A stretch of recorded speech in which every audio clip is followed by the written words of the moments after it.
you start your own business, then you get a grad degree. Yes. What prompted that? Was it your plan to get out of remodeling, or was it just something you thought would complement? So the remodeling was really a side hustle.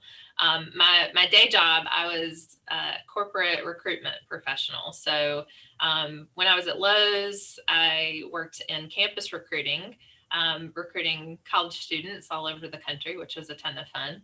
I'm And I also sure. ran our internship program. And I left Lowe's and I went to work for IBM.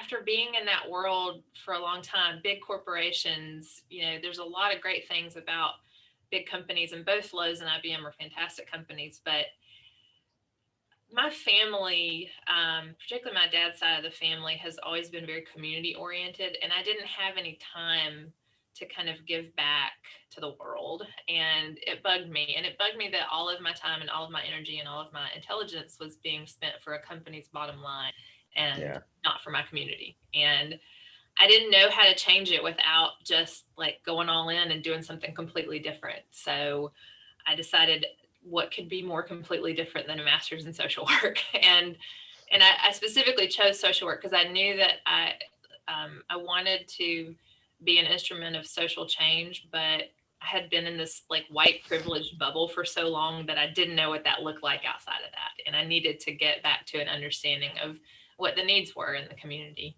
And that's why I got that particular graduate degree.